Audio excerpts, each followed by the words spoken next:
Let's talk about the value of prevalence in determining the result of a test. So here's the question. Consider a heterosexual man with no known risk factor who takes a HIV screening test. The prevalence of HIV in this low risk group is 1 in 10,000. The test is highly accurate.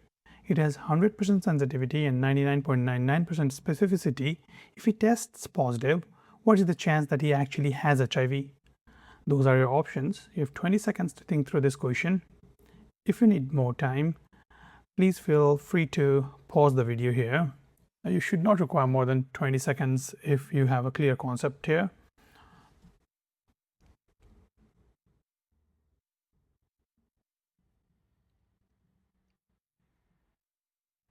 The right answer is 50%. The first thing you need to do here is to translate it. If he tests positive, so the test is already done, what is the chance that he actually has HIV? It's asking you about positive predictive value. The sensitivity and specificity are obviously the wrong answer, and we need to know that positive predictive value depends on population. The population is that of 10,000 people, and the prevalence is 1 in 10,000. One of them has HIV, and the test will label them correctly as positive, as it is a 100% sensitive test.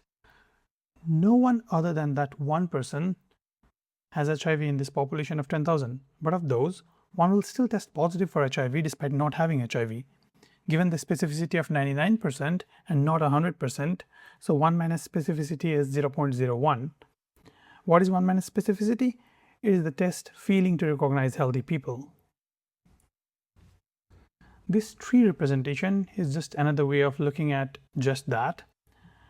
Then you would have to determine what positive predictive value is here. In a 2x2 table, positive predictive value is all about test positive row, the first row here. The formula is true positives divided by all positives. So you get 50% positive predictive value. That's like a coin flip. The key takeaway here is that if you increase prevalence, positive predictive value increases. Why? Because high prevalence means high pretest probability of having the disease, which is the chance that someone has a disease before testing. So, if the prevalence is high, the chance that a random person from that population has that specific disease is high. That high pretest probability plus a positive test result means positive test result is likely a true positive. Positive predictive value of that test would be high. A test which is 99% specific can have a positive predictive value that of a coin flip if the prevalence is low, like we saw in this example. I teach statistics at USMLE.ink.